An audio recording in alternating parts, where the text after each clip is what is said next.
Baik, Assalamualaikum warahmatullahi taala wabarakatuh. Apa khabar semua? Kepada peminat-peminat emas, tahniah saya ucapkan kepada 410 orang peminat-peminat emas yang menunggu-nunggu Facebook Live saya pada malam ini. So, tahniah dan terima kasih saya ucapkan kepada 36 orang. Sudah naik dengan cepat. Baik, tuan-tuan dan puan-puan, malam ini topik sangat special, iaitu emas dan keuangan. Jadi malam ini saya nak share dengan tuan-tuan bagaimana emas boleh membantu memperbaiki kewangan anda. Dan topik ini adalah antara topik yang paling saya seronok cerita, paling saya seronok share dan paling topik yang paling banyak saya buat kajian dan banyak baca buku. Jadi dengan kata lain, saya tak sabar-sabar nak share topik emas dan keuangan. Kenapa topik ini penting? Tuan-tuan, jawapannya adalah emas ini bukan sekadar simpanan dan pelaburan. Emas ini sebenarnya boleh menjadi satu tools, alat yang boleh membantu anda mencapai matlamat kewangan. Itu satu. Dan yang keduanya ialah banyak rahsia-rahsia emas yang tidak diketahui even oleh sesetengah kita panggil pakar-pakar kewangan. Jadi saya sendiri ada pengalaman berjumpa dengan beberapa orang pakar kewangan yang share story dengan saya macam mana bila mereka mendidik mereka punya anak buah, mereka punya pembaca tentang kewangan, especially strategi menabung dan menyimpan. Nampak cantik on paper tapi lepas tu fail.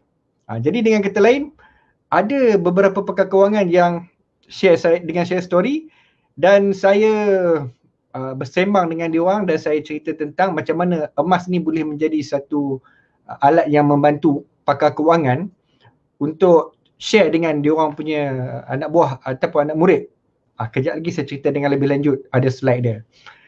Jadi dengan kata lain, saya berharap agar orang yang faham tentang topik malam ini, emas dan kewangan, tuan-tuan akan nampak emas ini sebagai satu alat yang boleh membantu tuan-tuan untuk membina kekayaan, yang kedua untuk kekal kaya, yang ketiga untuk mengelakkan duit tuan-tuan daripada bocor. Itu dia rahsia emas yang kita nak share pada malam ini. Tetapi sebelum itu, saya nak request satu benda. Boleh tak? Saya nak request tuan-tuan dan perempuan sila share, sila tagging rakan-rakan anda. Ajak mereka datang tonton Facebook Live malam ini, emas dan keuangan. Bagi tahu dekat dia orang, mari tengok Facebook Live ni. Penting ni nak belajar ilmu emas. Macam mana emas boleh bantu tingkatkan kewangan. Jadi sila tagging rakan-rakan anda secepat mungkin sebelum saya start. Jadi sebelum saya berkongsi ilmu ini dengan anda, saya nak ucapkan hi dulu kepada tuan-tuan yang awal datang ke Facebook Live saya. Hi. Baik, first kali, hi Nur Haris, apa khabar Haris? Hai Rozia, Mak Danggul, apa khabar Mak Dang? Saiful, apa khabar Saiful? Kemudian Cik Puan Aida daripada JB. Mona Lisa melaporkan diri. Baik. Okey tuan-tuan. Daripada mana tuan-tuan tonton Facebook Live saya? Sila komen. Cik Syukur, saya tonton Facebook Live Cik Syukur daripada Antartika. Ataupun saya menonton daripada Eropah, daripada Mesir. Ataupun paling dekat sekali, saya pun dekat Melaka. Contoh, saya jiran Cik Syukur sebelah dekat Melaka ataupun Negeri Sembilan. So sila berikan komen. Tuan-tuan menonton Facebook Live saya daripada mana?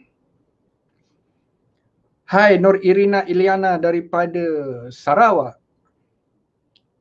Okey, kemudian siapa lagi? Nurul Aini daripada Langkawi. Assalamualaikum Sifu dan semua. Waalaikumsalam. Nur Anisah daripada JB. Waalaikumsalam. Nur Hayati Ismail. Saya pun sabar nak dengar. Okey, tak apa. Saya baik sabar. Okey, kita sudah ada 1000 orang penonton sekarang. Terima kasih. 1000 orang yang akan belajar topik pada malam ini, emas dan keuangan. Sila tagging lagi supaya naik lagi. Okey, dah 1100 orang. Baik, okey anak buah saya. Zulkifli Syafi'i daripada Cyberjaya melaporkan diri. Baik, apa khabar? Kemudian diikuti oleh Fairuz Aziz, Aaron Aziz, Cik Saiful daripada Kundang clear. Sungai Buloh clear. Zombie Mode, Zulkifli Patah daripada Sabah. Okey. Jadi tuan-tuan, sebelum saya bercerita dengan lebih lanjut, biar saya berkenalan dulu dengan tuan-tuan semua. Nama saya Syukur Hashim. So, saya sudah berkecimpung dalam bidang emas sejak tahun 2008. Saya mendidik orang tentang pelaburan emas yang betul, tepat, selamat dan tidak boleh ditipu sejak 13 tahun yang lalu. Dengan kata lain, saya dah lama sangat dalam industri emas dan industri mendidik orang tentang emas. Kemudian, dalam industri emas, orang panggil saya Sifu, Atuk Sapphire, Maha Guru Emas. Macam-macam lah orang panggil saya. Sebab saya ni aktif mendidik tuan-tuan dan perempuan tentang emas. Jika ada orang yang pernah mendengar seminar saya sejak tahun 2008, jika ada orang yang belajar ilmu emas dengan saya tahun 2008, 2009, 10, 11, lama-lama dulu, sila berikan komen. Cik Syukur, saya pernah jumpa Cik Syukur, seminar Cik Syukur 10 tahun yang lalu, 13 tahun yang lalu. Sila berikan komen. Saya nak tengok jika ada yang pernah jumpa saya lebih daripada 10 tahun. Ketika zaman saya janggut tak ada, misai pun tak ada, apa pun tak ada. Sekarang ni dah janggut pada banyak, janggut pada putih, okey. Jadi sila berikan komen. Hai Sadikin Sulong, apa khabar Sadikin daripada Johor? Okey, sebelum saya bercerita dengan lebih lanjut, sepanjang 13 tahun saya terlibat dengan emas, saya menulis buku dan co-author buku tentang emas, teknikal dengan sahabat saya, Syufaat. Okey, saya nak tunjuk sikit buku-buku saya tentang emas. Buku saya yang pertama, Menyingkap Rahsia Pelaburan Emas. Teknik-teknik menjana kekayaan dengan emas dibongkarkan. Ini buku saya yang pertama. Kemudian buku saya yang kedua, Analisis Teknikal Harga Emas, Strategi Membeli Emas, membeli dan menjual emas fizikal dengan menggunakan graf MetaTrader 4. Kemudian saya menulis buku Rahsia Usahawan Emas, Teknik dan Strategi dibongkarkan. Ini untuk dealer-dealer public gold. Siapa nak belajar ilmu saya yang 10 tahun, ilmu saya buat bisnes gold ni, saya tulis dalam buku tersebut. Sempena 10 tahun saya terlibat dalam industri emas. Dan kemudian buku sahabat saya, kompilasi soalan-soalan wajib tanya tentang pelaburan emas, analisis teknikal dan analisis fundamental harga emas. Tuan-tuan, buku ini boleh tuan-tuan dapati di pgmall.my. So, siapa yang masih lagi baru, masih lagi sedang belajar nak mendalami ilmu emas, ilmu bisnes, ilmu teknikal analisis, tuan-tuan boleh dapatkan buku saya di PG Mall. Kemudian tuan-tuan baca dengan senyuman. Okay? So, sudah bersedia tuan-tuan? 1,500 orang. Saya suka. Sebab 1,500 orang akan dapat ilmu daripada saya malam ni. Alhamdulillah, saya sangat gembira. Baik, malam ni topiknya adalah emas dan keuangan. Dan saya nak cerita sikit antara buku-buku saya yang saya buat research, saya baca tentang emas dan keuangan. Banyak buku-buku ni. Buku Tuan Samsudin Kadir, buku Encik Zaidi Ismail, buku Zero Hutang Muhammad Zulkifli Syafi'i, buku Misi Bebas Hutang Zulkifli Syafi'i. So, terima kasih kepada penulis-penulis buku ini. Datuk Dr. Haji Rosli, Rahsia Kekayaan dari Bogor, Tuan Samsudin Kadir, Cash Flow untuk Keluarga. Dan buku bahasa Inggeris pun ada. Master Your Finance, Master Your Life, Panduan Wang Gaji. Dan buku yang terbaru, Money Smart. Ini baru beli dalam 2 hari lepas. Jadi buku-buku ini saya baca dan saya dapat mereka punya penulis-penulis punya core idea. Core idea penulis-penulis keuangan ini hampir sama tuan-tuan. Walaupun kadang-kadang ni sekolah mereka ni ada perbezaan, kita panggil perbezaan mazhab. Ada yang kata, contoh ada yang penulis yang mengatakan bahawa berhutang itu bagus dengan dengan strategi-strategi yang tertentu berhutang bagus. Ada penulis yang sangat tidak suka hutang. Hutang tidak bagus.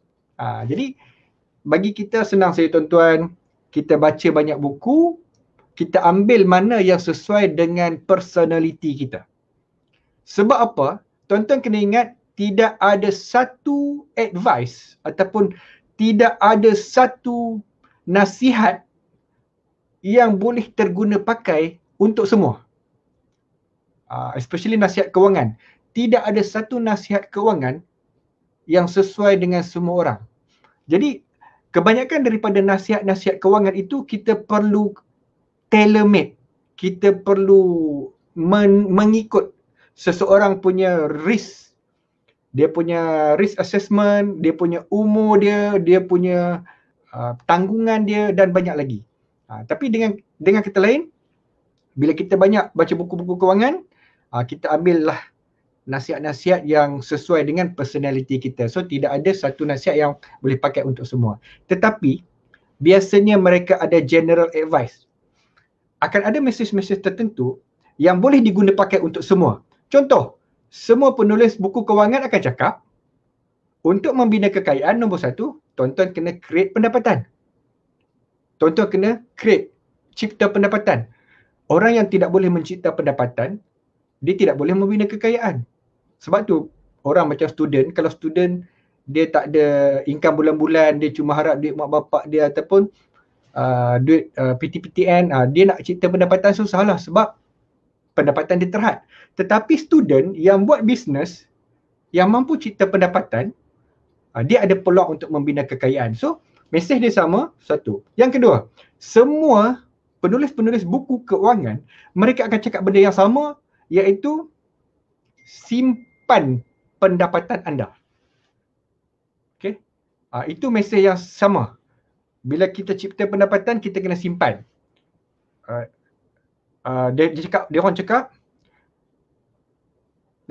bukanlah pendapatan anda tu berapa banyak pendapatan yang anda dapat, tetapi berapa banyak anda boleh simpan.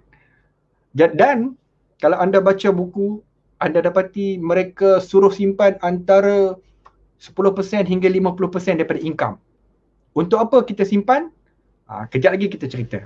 Okey, sekarang kita sudah ada 1,800 orang. So sebelum saya start, saya nak say hi dulu kepada tuan-tuan yang datang. Okey, saya nampak Nur Ain Sulaiman, apa khabar? Suhaidah Samsudin, apa khabar? Muhammad Yazid daripada Ipoh, apa khabar? Okey, nampaknya yang tuan-tuan ni saya kenal ni. Ni semua orang hebat-hebat ni.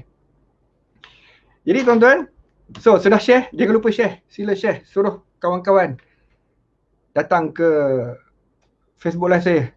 Kita nak belajar ilmu penting. Baik, now sudah bersedia, kita share sekarang kita punya video. Ke video slide. Okey.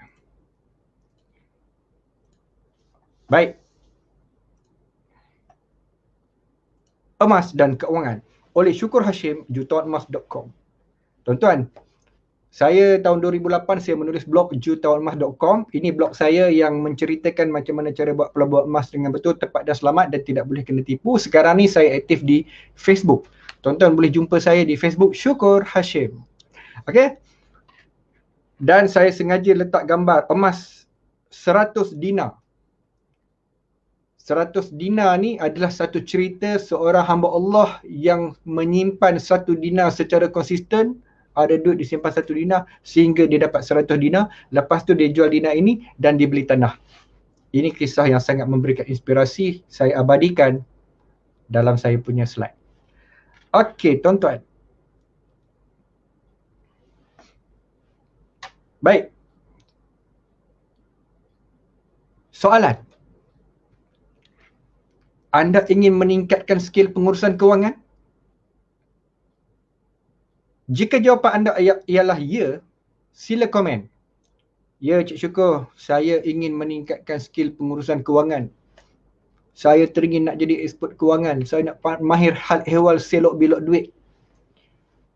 So, jika anda nak mahir kewangan, nak mahir selok belok hal ehwal wang, duit, sila komen, ya saya ingin, ya saya berminat, ya saya suka. Sila komen saja, saya nak tengok. Okey. Kemudian jika jawapan tuan-tuan adalah ya, saya berminat untuk belajar skill menguruskan kewangan, saya nak bagi sedikit summary. Summary yang penting-penting. Sebab malam ni saya punya seminar ni dalam 1.5 jam saja maksimum. Saya tak boleh mengajar tuan-tuan secara detail. Tetapi saya boleh berikan tuan-tuan intipati yang penting-penting. Okay. So, tuan-tuan, jika tuan-tuan nak mahir kewangan, tuan-tuan nak membina kekayaan, tuan-tuan nak retire, bersara dengan selesa, ataupun tuan-tuan nak ada financial freedom. Financial freedom tau, kebebasan keuangan dan kebebasan masa. Financial freedom ni ialah tuan-tuan tidak perlu fikir tentang duit. Tuan-tuan boleh buat apa saja, tuan-tuan boleh pergi ke mana saja, tuan-tuan boleh buat apa yang tuan-tuan suka tanpa perlu risau tentang duit. Itu adalah financial freedom. Sekarang ni saya seronok mengajar orang tentang financial freedom. Basically financial freedom ni formula dia senang saja. Passive income sama dengan perbelanjaan bulanan.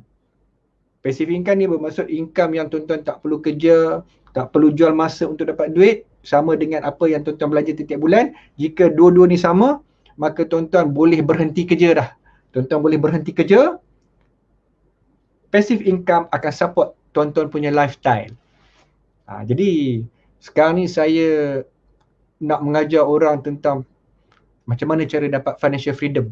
Bukan kaya tuan-tuan, bukan kaya raya. Bukan jadi billionaire, multimillionaire, tak perlu. Financial freedom ni pendapatan pasif sama dengan expenses, monthly expenses, dan you boleh berhenti kerja dan buat benda-benda yang you suka dengan senyuman. Okay. Baik. Proses membina kekayaan in a short, dengan secara ringkasannya adalah nombor 1, tuan-tuan kena mencipta pendapatan. Jadi sekiranya ada penonton-penonton Facebook Live saya ni daripada student, di kalangan student ataupun orang yang baru lepas grad, belum bekerja, saya nak bagi tahu, nombor 1, kalau nak membina kekayaan mesti ada pendapatan. Jadi you need to create source of income. Buat bisnes, buat freelance, bekerja makan gaji, apa-apa saja, as long as you create an income. Kemudian bagi mereka yang ada pendapatan tetapi pendapatan ini tak cukup. Jadi dengan kata lain, tuan-tuan rasa pendapatan tuan-tuan ni tak cukup untuk menampung kehidupan, ataupun kita panggil job, JOB. Just over broke. Siapa yang ada kerja ni, ada satu saya punya sifu cakap job JOB bermaksud just over broke. Katakan broke ni macam ni, just over broke ni macam ni sikit lah.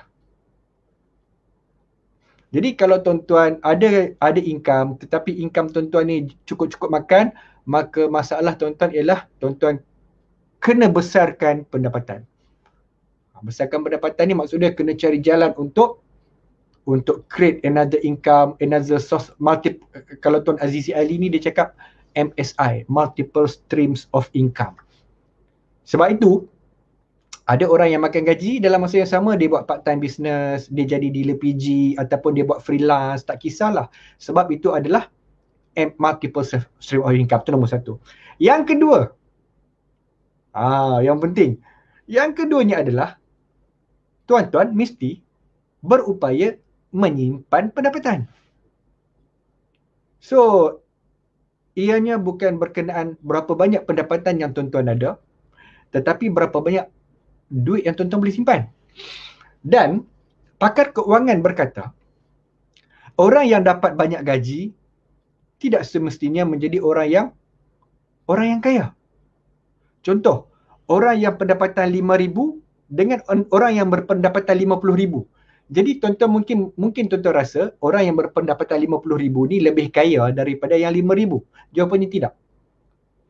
Sebab bila orang itu berpendapatan 50,000, dia punya perbelanjaan mungkin 50,000 juga. Contoh, dia ada banglo, dia ada kereta mewah 2-3 biji, dia ada kapal layar ataupun dia ada credit card expenses. Jadi dengan kata lain, walaupun income dia 50,000, tetapi mungkin perbelanjaan dia 50,000. Jadi dia tidak boleh menyimpan. Tetapi orang yang berpendapatan 5,000, katakan dia punya perbelanjaan dia cuma 3,000, dia boleh simpan 2,000, maka sebenar-benarnya dia lebih kaya daripada orang yang berpendapatan 50,000 tidak boleh menyimpan. Nah, sebab itu elemen menyimpan ini sangat penting dan dia banyak ditekankan dalam buku-buku keuangan.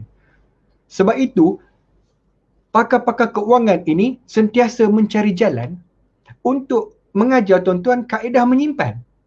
Tuan-tuan, kalau tuan-tuan baca buku keuangan, tuan-tuan dapati strategi menabung ni sangat banyak. Strategi menyimpan duit sangat banyak. Contoh, ni saya nak beritahu, pakar keuangan ada yang cakap buat strategi tabung.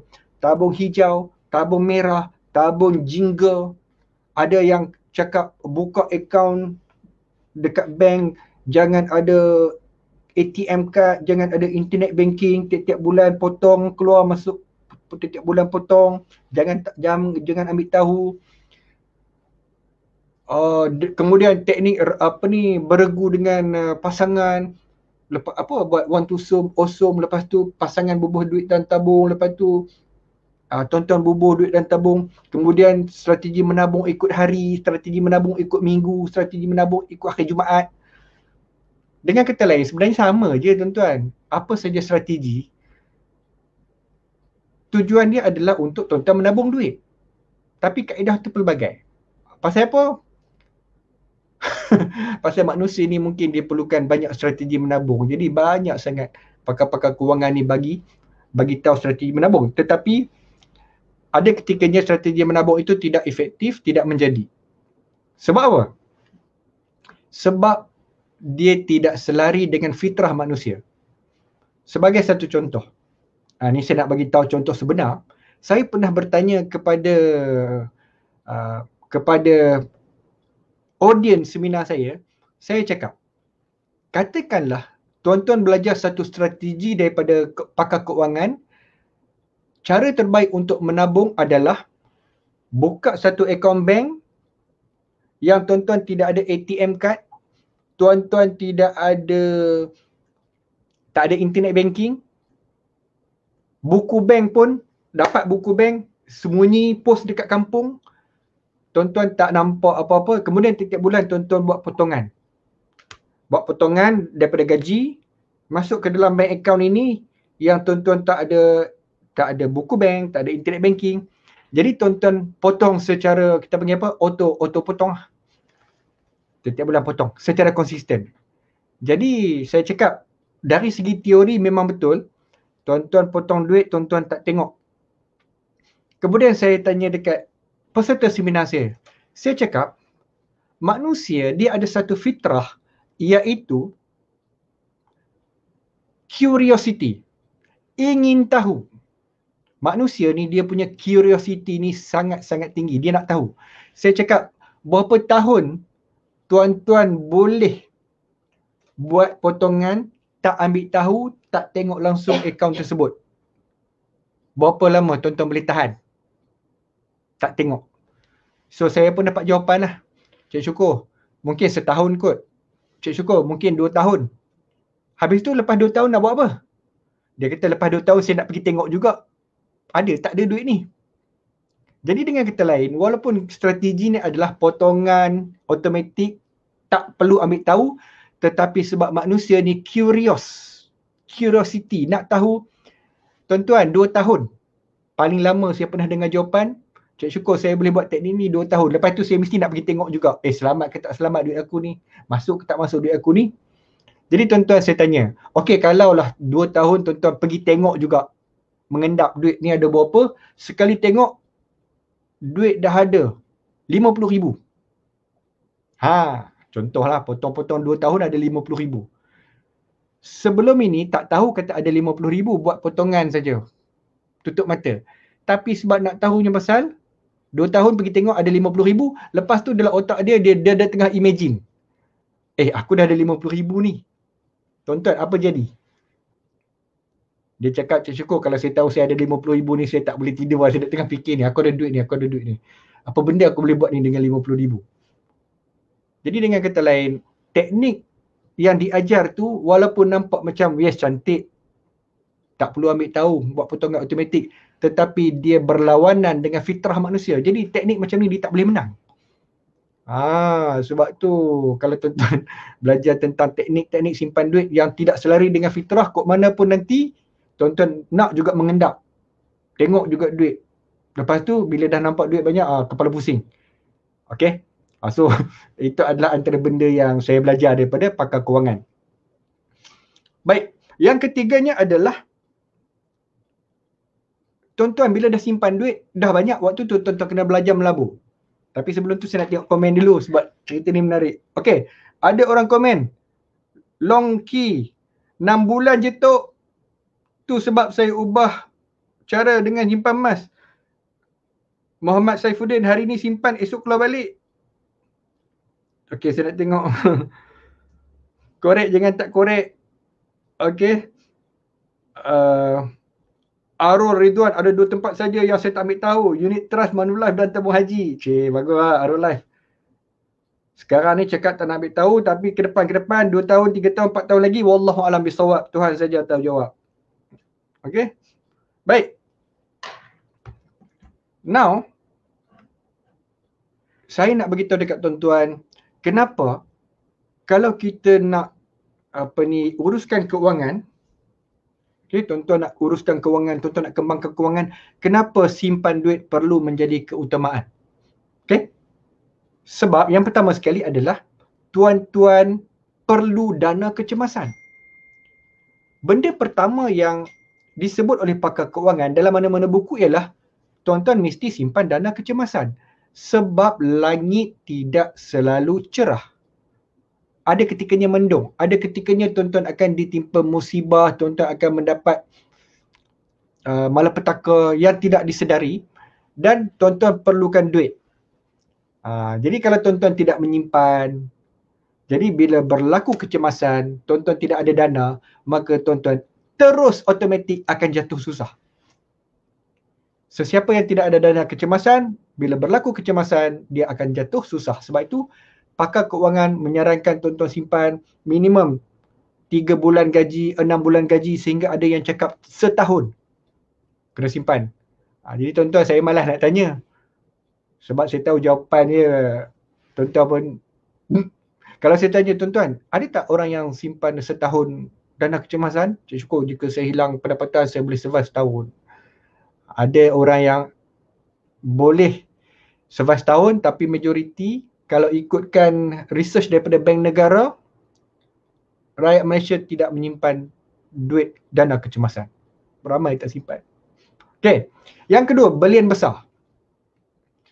Sebagai contoh, semua orang dia akan beli rumah. Semua orang dia akan beli kereta.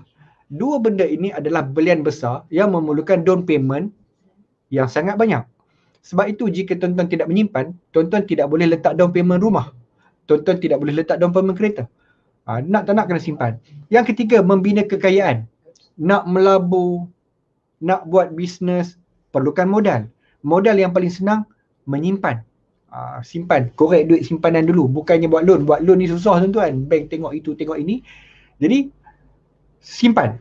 Yang keempat, bersara dengan selesa. Tuan-tuan, bersara dengan selesa ni bermaksud apa?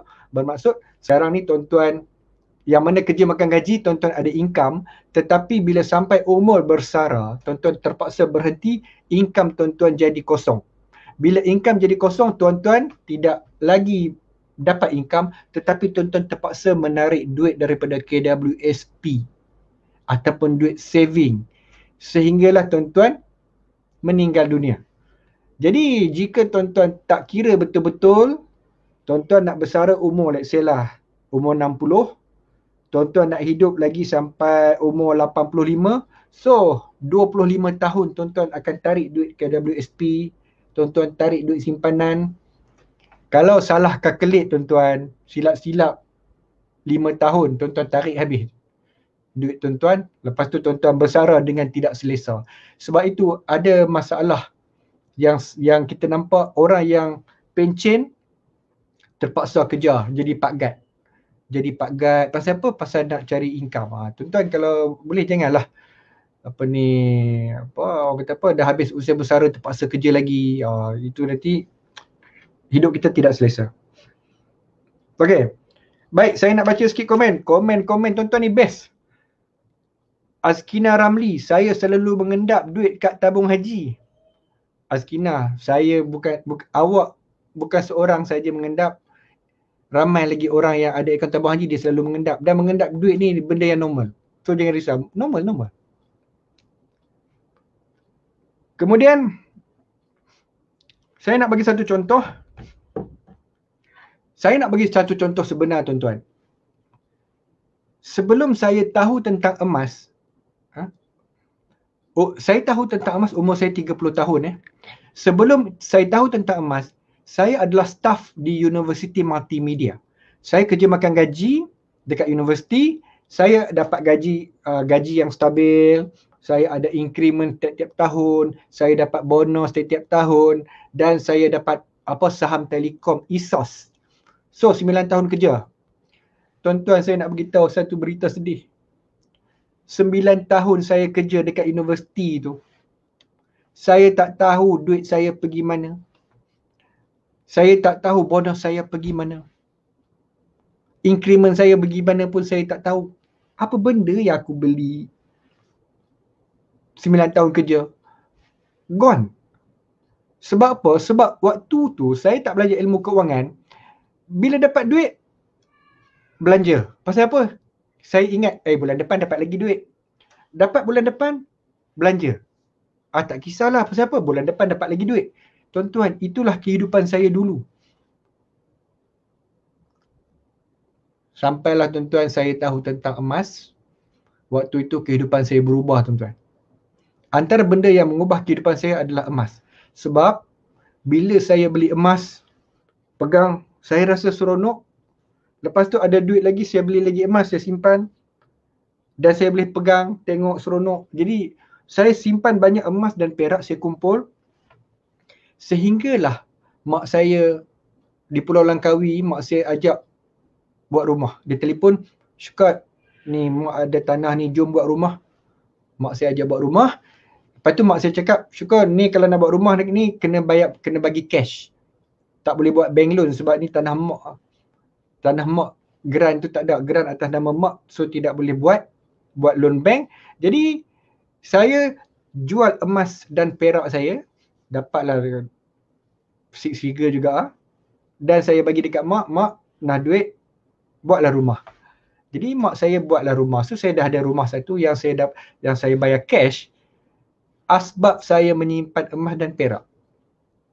Jadi tuan-tuan, kalau tak kerana ilmu emas dan perak ini, saya tak tahu duit saya pergi mana. Saya tak tahu sama ada saya boleh dapat bayar rumah cash ataupun tidak. Dengan kata lain, saya sangat bersyukur sebab dengan tahu ilmu emas dan perak ini tuan-tuan, duit saya tidak bocor. Alhamdulillah. Sesiapa yang sama dengan saya, ada pengalaman dulu duit bocor, sekarang dah simpan emas ni, dia rasa senang sikit nak menyimpan, duit tak lagi terbelanja, terguna. Sila berikan komen. Cik Syukur, saya pun ada pengalaman yang sama dengan Cik Syukur. Dulu tak boleh simpan duit, sekarang dah boleh simpan. Sila berikan komen, saya nak tengok, dan ramai lagi orang nak tengok. Mungkin bukan saya seorang saja, mungkin saya rasa ramai lagi yang sama seperti saya. Dulu tak tahu, sekarang dah tahu. Okey, komen, saya nak tengok.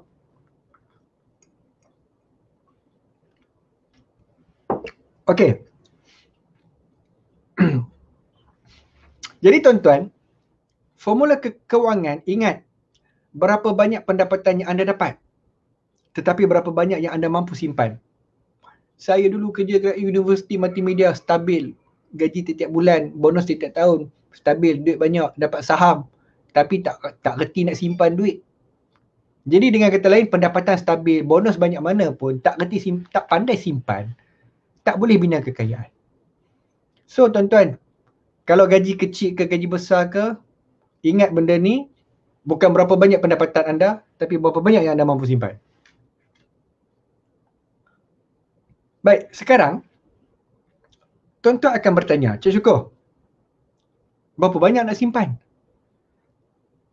Basically tuan-tuan, kalau baca buku, pakar kewangan akan menyarankan anda menyimpan antara 10% sehingga 50% pendapatan anda. Dan saya rasa tuan-tuan akan terkejut lah. Ya ke 50% kena simpan? Tuan-tuan, basically, tanyalah pakar kewangan mana pun, minimum 10. Maksimum 50. Tapi kalau ada pakar kewangan yang ekstrim ni, dia akan cakap, kalau ada durian runtuh ni duit saham, ESOS ke apa ke, simpan semua. Dengar ngeri tu. Tuan-tuan, kalau tuan-tuan dengar kena simpan semua duit, tuan-tuan akan rasa ngeri. Tak boleh belanja langsung ke? Tapi sebab itu, tuan-tuan kena baca banyak buku kewangan. Dan tuan-tuan pilihlah nasihat-nasihat yang sesuai dengan jiwa tuan-tuan. Ada yang pakar kewangan yang saya ikuti, nama dia T. Harv Eker. T. Harv Eker ni saya rasa sesuai dengan jiwa saya. T. Harv Eker ni dia cakap 10% daripada duit tu blow. Gunakan untuk buat benda-benda yang kita suka. Belanjalah apa pun, kita blow, bom. Belilah apa-apa yang kita suka sampai kita rasa puas hati. 10%. 90% lagi tu urus simpan, belanja semua. Saya rasa nasihat tu paling sesuai dengan saya. Saya tak boleh simpan semua. Nanti hati rasa macam duit ada takkan tak boleh enjoy langsung kan. Jadi T. Harv Eker punya nasihat saya ikut. Okay. Jadi macam tuan-tuan ni, tuan-tuan pilihlah mana-mana pakar kewangan yang tuan-tuan rasa selesa. Baik. Seterusnya, simpan duit. Cakap senang.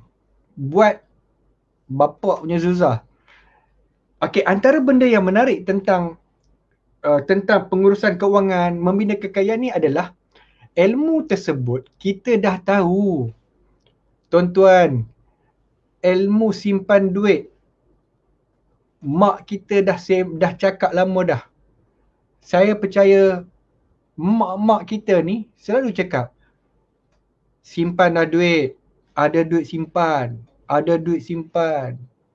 Tuan-tuan, mak kita selalu pesan. Tetapi cakap senang, buat punyalah susah. Macam mak saya lah, sebelum saya tahu pasal mah pun mak saya duk sembang. Mak saya duk beritahu, Syukur simpan duit, ada duit simpan, duit ni simpan. Ya mak, ya simpan, ya tak ada titik.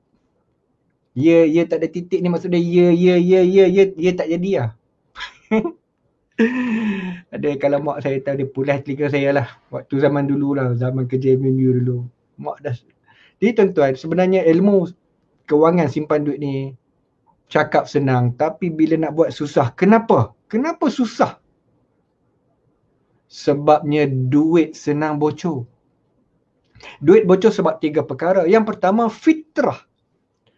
Antara benda yang paling susah menyebabkan kita simpan duit adalah fitrah manusia dengan duit ini, dia seronok belanja. Otak kita, daripada kita kecil-kecil tuan-tuan, bila kita nampak duit, kita dah associate duit ini dengan keseronokan membeli jajan, membeli cekedi, membeli, macam saya dulu beli apa? Tora, dendang, kam-kam. Kalau tuan-tuan tahu jenama yang saya sebut ni, itu adalah jenama tahun budak 70-an. Tora datang lagi. Kam-kam, dendang. Jadi bila ada duit RM1, pergi beli dendang. Dendang dulu RM1. Jadi dengan kata lain, bila tuan-tuan daripada kecil, tuan-tuan dah tahu duit ni seronok boleh belanja, makan dendang, tora, kam-kam. Tuan-tuan nak simpan duit lah? Tak. Budak-budak ada duit, dia pergi belanja. Beli jajan. Jadi Budak yang suka beli jajan, dia akan membesar, menjadi remaja dan menjadi bapa budak. Tuan-tuan, agak-agak bila dia membesar, adakah dia akan menjadi orang yang logik, dapat duit kena simpan? Jawapannya tidak. Orang dewasa, selagi mana tidak belajar ilmu keuangan, dia tetap akan ada fitrah seronok berbelanja duit, tetapi dengan cara orang dewasa. Orang dewasa, cara habis duit ni contoh, upgrade kereta, beli aksesori, make up, tukar sport rim. Kalau yang perempuan, beli baju, kemudian beli telekung, beli tudung. Jadi dengan kata lain, kecil kita belanja cara budak kecil, besar belanja cara budak besar. Why? Itu fitrah. Kita belajar daripada kecil dan dia kekal sehingga sekarang. Dan sekiranya tuan-tuan cakap dekat saya, Cik Syukur, saya ni kalau ada duit ni saya suka nak beli barang, saya suka nak belanja. Saya akan cakap, akak, bang, normal lah tu. Kalau abang dapat duit, abang rasa nak belanja, kakak dapat duit, kakak rasa nak belanja, kakak normal. Tapi kalau kakak dapat duit, abang dapat duit, tiba-tiba nak simpan semua, itu tak normal. Itu tak normal. Jadi dengan kata lain tuan-tuan, nombor satu yang menyebabkan kita tidak boleh simpan duit adalah fitrah manusia. Dengan duit, dia belanja, dia seronok. Okay? Yang kedua, okay, saya nak tengok komen. Kak Yang suka bonbon. Bonbon ni apa? Saya tak pernah dengar bonbon. Kemudian nafsu, okay, Muhammad Halizan. Nafsu Shopee tuan. Maksud dia, apa yang Muhammad Halizan cakap, bila ada duit, dia nak pergi Shopee. Benda tu normal tuan-tuan. Tuan-tuan, bila gaji masuk, tuan-tuan buka apps, tengok apa barang boleh beli, itu normal. Sebenarnya normal. Tapi normal-normal duit tak ada. Okay, habis cerita nombor satu. Yang kedua, tersalah melabur, skin cepat kaya, buat bisnes. Ramai orang bocor duit because buat benda bodoh, tersalah melabur dalam benda yang dia tidak tahu. Saya jumpa ramai orang yang tersalah langkah, tersalah melabur, rugi ribu, belas ribu, puluh ribu dan jatuh bankrupt asbab skin cepat kaya dan bisnes. Tuan-tuan berhati-hati. Even saya nak bagi pesanan dekat tuan-tuan, ni pesanan ini daripada guru saya. Guru saya di Universiti Multimedia dulu, dia cakap, Syukur, antara tips kewangan yang padu yang you kena dengar, yang you boleh ikut adalah, bila you ada duit dan you tak tahu nak buat apa dengan duit ini, jangan buat apa-apa. Jadi dengan kata lain, tok guru saya dekat Universiti Multimedia dulu bagi tahu, ada duit, tak tahu buat apa, jangan buat apa-apa. Sebab jika kau ada duit, kau tak tahu nak buat apa-apa dan kau cuba berbuat sesuatu, maka percayalah duit itu akan kaput, gos kaput, akan hilang. Jadi sebab itu kalau tuan-tuan ada duit, duit durian runtuh, dapat duit personal loan, dah dapat duit saham, jatuh sejebuk, tuan-tuan seronok, lepas tu tuan-tuan duk fikir nak buat apa, jangan buat apa-apa. Tapi kalau nak cuba juga buat apa-apa, siaplah. Risiko hilang sangat besar. Siapa yang dah pernah ada pengalaman, ada duit sejebuk, tak tahu nak buat apa, cuba buat juga sesuatu dan duit tu pergi, hilang. Sila berikan komen, saya nak tengok. Maria Mazniza Abdul Manaf, saya banyak duit ke travel, jalan-jalan, makan-makan. Maria, ni normal lah Maria. Dapat duit, awak akan associate duit ni seronok berjalan-jalan. Duit seronok makan-makan. Itu normal lah. Okay. Yang ketiganya adalah orang pinjam. Tuan-tuan, mungkin tuan-tuan jaga duit tuan-tuan dengan elok. Tuan-tuan tuan-tuan simpan elok-elok. Yang kedua, tuan-tuan tak melabur ngarut-ngarut. Tetapi duit tuan-tuan boleh bocor asbab orang pinjam. Siapa kat sini Yang tidak pernah orang pinjam duit dia, angkat tangan. Sila berikan komen dalam Facebook Live. 2,400 orang yang menonton sekarang ni. Saya nak tengok dalam 2,400 orang yang menonton Facebook Live saya, cuba bagi tahu dekat saya, sekiranya tuan-tuan tidak pernah ada pengalaman orang pinjam duit. Angkat tangan. Cik Syukur, saya tidak pernah ada pengalaman orang pinjam duit. Saya nak tengok sikit, 2,400 orang ni, berapa orang yang tak pernah ada pengalaman. Saya tak tahulah macam mana rasa orang pinjam duit, Cik Syukur. Komen. Setahu saya tuan-tuan, 99.999% manusia mesti ada pengalaman orang pinjam duit dia. Termasuk orang yang bercakap ni. Dan saya percaya tuan-tuan, 99% manusia ada pengalaman orang pinjam duit tak bayar balik. Ni kalau saya minta tuan-tuan komen, Cik Syukur saya ada pengalaman orang pinjam tak bayar duit. Cik Syukur saya ada pengalaman orang pinjam tak nak bayar duit saya balik. Cik Syukur ada kawan saya pinjam lepas tu buat lupa. Saya rasa kalau saya minta tuan-tuan komen, ni penuh ni komen. Pengalaman-pengalaman pahit orang pinjam duit tak bayar balik. Tuan-tuan, penceramah pun kena. Saya pun kena tuan-tuan, orang pinjam duit tak bayar balik. Pinjam RM50 tak bayar balik. Pinjam 300 tak bayar balik. Pinjam 3,000 tak bayar balik. Ni penceramah. Kalau saya yang jaga duit elok-elok ni pun kena juga tuan-tuan, pinjam orang pinjam tak bayar. Ditambah tuan-tuan yang baik hati ni, kawan buat muka sedih sikit. Aku tak ada duit, besok bayar. Pinjam duit, besok bayar boleh? Tuan-tuan saya nak bagi tahu, dalam banyak-banyak ayat, pinjam duit hari ni besok bayar, itu paling tak guna sekali. So far saya dapati pinjam duit besok bayar paling tak guna. Yang keduanya ialah pinjam duit dapat gaji bayar balik. Tu yang kedua tak berapa guna. Aduh. Ni cerita buat pinjam ni tuan-tuan, beribu orang. Dan Sifu saya pernah cakap, jika tuan-tuan tidak pernah ada pengalaman orang pinjam duit satu, ataupun orang pinjam duit tuan-tuan dibayar, tuan-tuan boleh apply lesen pinjaman wang berlesen. Tuan-tuan layak untuk buka pinjaman wang berlesen sebab orang pinjam duit tuan-tuan dibayar balik. Tapi majoriti daripada kita ni orang pinjam lesap. Pinjam lesap. Sembang. Sembang bab pinjam ni sampai pukul 12 tak habis. Baik. Tuan-tuan, sekarang saya nak cerita bagaimana seorang pakar keuangan yang bersembang dengan saya, dia cerita kat saya, Cik Syukur, saya mengajar student-student saya, pembaca saya, klien saya, strategi menabung. Tabung wang oren. Tabung wang oren ni maksud dia kalau tuan-tuan belanja ada RM20, duit tu jangan belanja. Tuan-tuan simpan duit tu sebut dalam tabung oren. Cik Syukur, saya ajar klien saya tabung hijau, si hijau.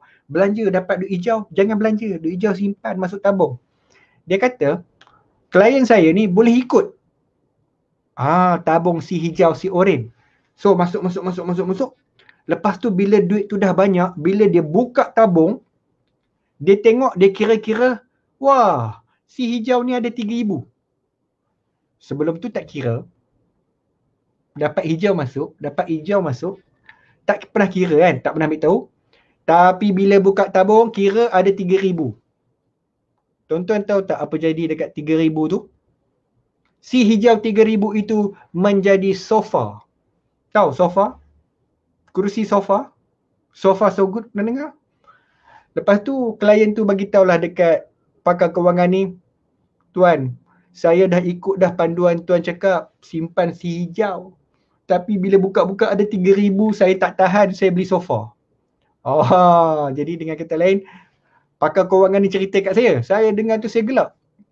Saya kata, ya memang betul tuan, manusia ni kadang-kadang dia sistem menyimpan tu dia boleh ikut, tapi bila dia nampak duit tu dah jadi banyak, dia tak tahan nafsu. Dia main fitrah nak berbelanja. Betul saya cakaplah tuan, senang saja tuan. Tuan ajar mereka bila simpan, buka tabung ada berapa ribu semua tu, beli emas terus. Jangan beli sofa, ambil simpan emas, beli emas. itu adalah penyelamat duit daripada menjadi sofa.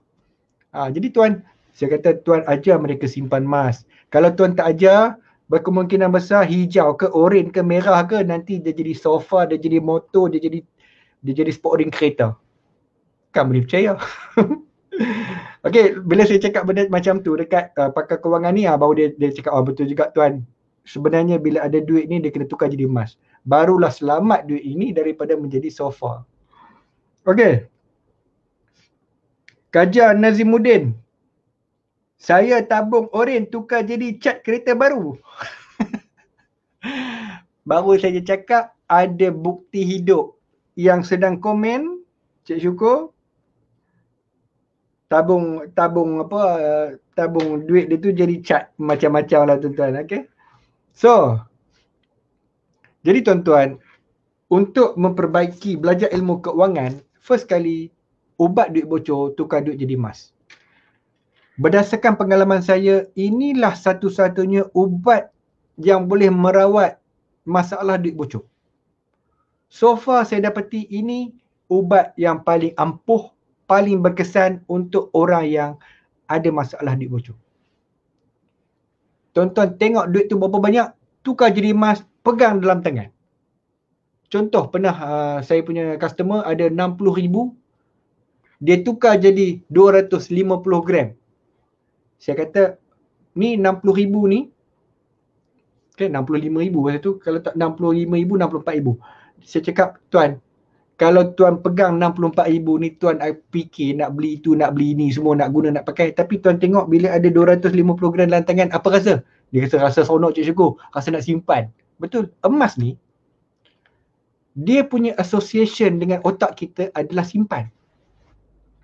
Tuan-tuan, antara benda yang unik tentang emas adalah otak manusia bila pegang emas, dia akan associate dengan emas ni berharga, aku nak simpan elok-elok, tak nak bagi hilang. Itulah perasaan bila tuan-tuan pegang emas. So, duit tukar jadi emas, terus perasaan nak berbelanja tu hilang, dia rasa nak simpan, nak pegang elok-elok. Tu ya tuan-tuan. Sebab itu, emas adalah ubat duit bocor yang paling mujarab. Kalau tak percaya tuan-tuan, try. Beli emas pegang dalam tangan. Lepas tu emas ni tuan-tuan akan simpan. Pegang duit 1,000. Nak belanja, nak beli tu, nak beli ni.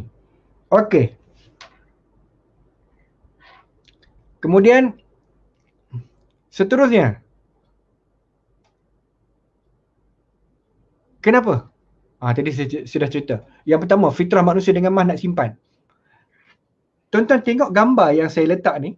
Ini adalah 5 gram yang saya letak dalam wallet. Okay, sekarang ni saya dah letak dalam peti saya. 5 gram ni harga dia 1,000. Bila saya letak dalam wallet, saya ni. Okay, dulu saya letak kat sini. Okay, wallet 5 gram ni. Sekarang ni saya simpan dekat dalam peti tu. Saya memberitahu diri saya, Syukur, ini adalah RM1,000. Tetapi, bila kau tukar dia jadi emas, kau tengok RM1,000, kau akan letak balik. Tuan-tuan, emas RM1,000 5 gram, kita tarik daripada beg duit, lepas tu kita akan letak balik. Tetapi kalau RM1,000 cash, tuan-tuan tarik RM1,000 cash. Ni contoh. Tuan-tuan tarik RM1,000. Ni contoh. RM1,000 tuan-tuan tarik. Agak-agak apa jadi bila kita tarik RM1,000 cash?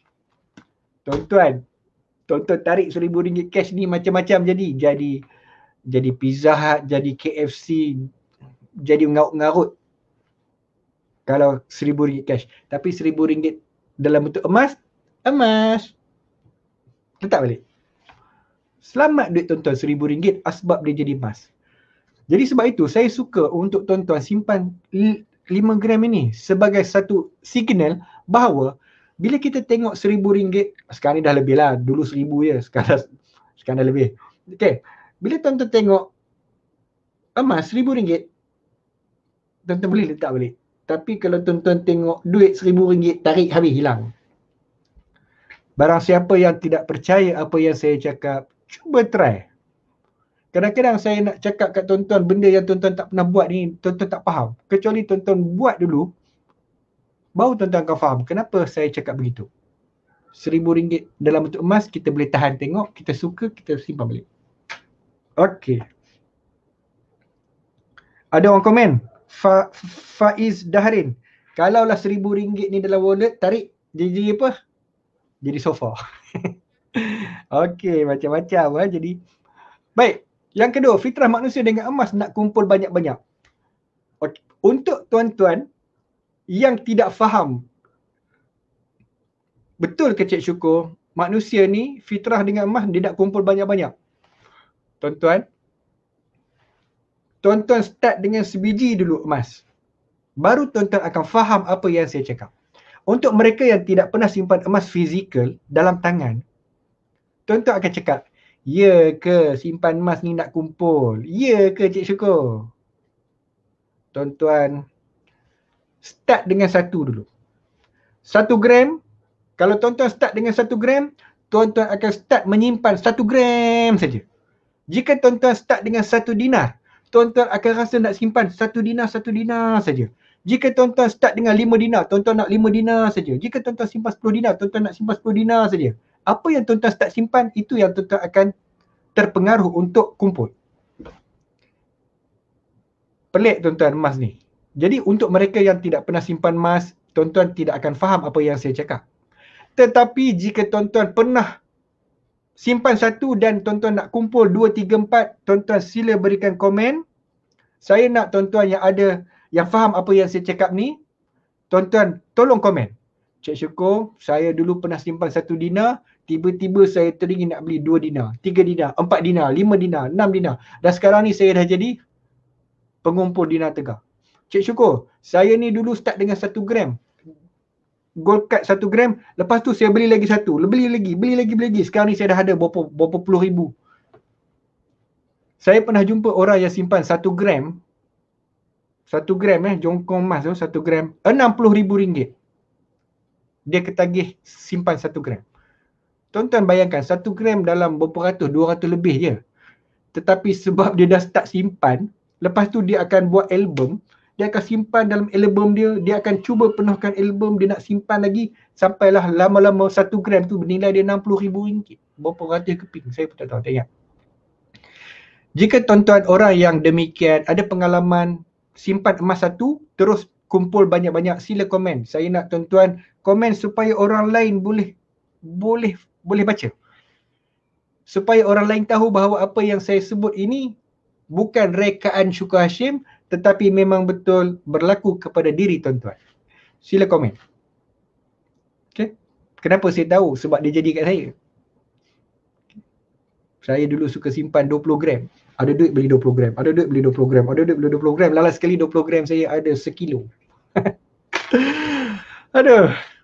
Pecat dan saya tak sedar. So sila berikan komen. Okay. Tuan-tuan. Sekarang tuan-tuan tengok komen-komen daripada rakan-rakan yang mengiyakan apa yang saya cakap. Seronok tuan-tuan simpan emas ni tuan-tuan. Sekali start dia nak berhenti susah. Kemudian yang ketiga, emas. Aset yang mudah dicairkan jika memerlukan tunai. Bermaksud jika tuan-tuan suka simpan emas, tuan-tuan bekukan duit tuan-tuan dalam bentuk emas. Tuan-tuan risau ke? Cik Syukur, I dah tukar ni 10 dinar ni jadi ni 10,000 I punya duit ni jadi 10 dinar ni. I dah tak ada duit 10,000. Kalau nak pakai duit macam mana? Jangan risau. Emas adalah aset yang paling mudah dicairkan jika memerlukan tunai. Ambil emas ini. Tuan-tuan boleh gadai di Pajak Gadai Islam Ar-Rahnu. Dan tuan-tuan boleh dapat duit dalam tempoh 30 minit. Kalau orang tak ada, 15 minit. Kalau tuan-tuan seorang kat Ar-Rahnu tu. Okay. So tuan-tuan jangan risau. Ada emas, ada duit. So it's very liquid. Wah, spokang sikit ya. Jadi siapa yang pernah gadai emas untuk dapat duit, sila berikan komen. Cik Syukur, saya pernah gadai emas, dapat duit, bayar road tax, bayar insurans. Selalulah ada orang selalu buat macam tu, teknik macam tu. So sila berikan komen siapa yang ada emas dia gadai untuk dapat duit dan dia buat apa-apa saja. Lepas tu dia ada duit dia tebus balik. Sila komen supaya orang lain boleh tengok. 2,300 orang sedang menonton Facebook live saya dan mereka yang tak ada pengalaman, mereka nak tengok. Betul ke ni Cik Syukur? Ada orang gadai emas, bayar rotek, gadai emas, bayar insurans, nanti dia kumpul duit, dia tebus balik emas dia. Emas tak hilang, rotek boleh bayar. Malam ni saya bukan nak cerita banyak pasal Arhanu. Arhanu ni dia ada topik yang sangat panjang. Dia ada skill, dia ada topik skill Arhanu. Sebab Arhanu ni kita boleh pinjam 6 bulan, lepas tu kita boleh buat overlap. Kalau saya cerita habis pukul 12. Tapi kalau tuan-tuan tahu skill ni, tuan-tuan tak boleh tidur. Tapi better saya tak ceritalah ni. Ada masa, ada rezeki jumpa dalam kelas. Kalau saya buat kelas Gold Investment 101, boleh belajar skill Arhanu. Saya dulu antara topik yang paling orang suka belajar ialah skill untuk gadai, lepas tu manipulasi Arhanu. Okay. Saya nak tengok komen sekejap. Nur Mareni Awang. Saya Suhaidah Samsudin. Saya pernah gadai nak dapat duit. Muhammad Saiful, gadai pernah, pajak pernah untuk kesinambungan hidup. Kemudian Ainas Yusof, Tuan Syukur, saya dulu masa kahwin, husband bagi mas kahwin untuk saya dalam bentuk dinar. Bila compare nilai dinar dulu 2017 dengan nilai dinar hari ni, rasa nak melompat-lompat tengok harga semasa dia. Ainas Yusof. Kemudian Nazrah Hussein, saya pernah gadai emas di gap untuk modal niaga, dapat balik modal, tebus balik. Okey, Nazrah Hussein. Ada satu cerita menarik saya nak cerita kepada tuan-tuan. Okey, tentang gadaian ni. Saya belajar ilmu ini daripada peniaga-peniaga pasar Ramadan. Tuan-tuan, Ramadan ni akan datang menjelang tiba. Untuk peniaga-peniaga yang dapat sewa tapak bazar Ramadan, dia orang perlukan modal untuk berniaga di pasar Ramadan. Tuan-tuan ingat peniaga-peniaga kecil ini, dia orang pergi hutang alung ke? Dia orang pergi hutang bank ke? Tidak. Yang mana ada ilmu, dia orang akan ambil barang kemas. Emas mereka ni, barang kemas ke jongkong emas, mereka gadai di Arhanu, mereka dapat duit dan mereka gunakan duit gadaian ini untuk modal berniaga di pasar malam. Pasar malam pula, pasar Ramadan. Sebab Arhanu ni boleh gadai 6 bulan, pasar Ramadan ni sebulan saja. Jadi mungkin dia orang gadai awal 2 bulan sebelum untuk bayar sewa tapak, untuk beli modal, beli barang basah semua. Mereka tak perlu pinjaman bank, mereka tak perlu pinjam alung, mereka tak perlu pinjam keluarga. Mereka cuma gunakan emas di badan, di tangan untuk dapat pusingan modal. Ini yang saya belajar daripada peniaga pasar Ramadan. Tuan-tuan, dengan kata lain, kalau simpan emas, duit tak ada, emas ada, tuan-tuan selamat. Kalau tuan-tuan emas tak ada, nak berniaga pasar Ramadan, simpanan tak ada, susahlah. Pinjam alung, pinjam kawan, pinjam keluarga. Lepas tu, dia orang pun cakap-cakap belakang. Oh dia ni, nak berniaga apa ni, niaga pun duit tak ada, macam mana kau nak berniaga duit tak ada? Tak payah niaga lah. So biasanya kena kutuk lah. So tuan-tuan, sebelum tuan-tuan kena kutuk, tuan-tuan simpanlah emas supaya tuan-tuan nak pakai duit pergi gadai dan buat modal berniaga. Baik. Kemudian saya nak tengok komen. Nur, banyak orang cerita komen Nur Samsiah Zahari, saya berpengalaman simpan emas bila terdesak berlaku kecemasan, saya gadai untuk dapat tunai. Bila gaji saya buat ansuran bayar balik emas. Okey, bagus, betul. Lia Ana, saya pernah gadai emas untuk perbelanjaan sekolah anak.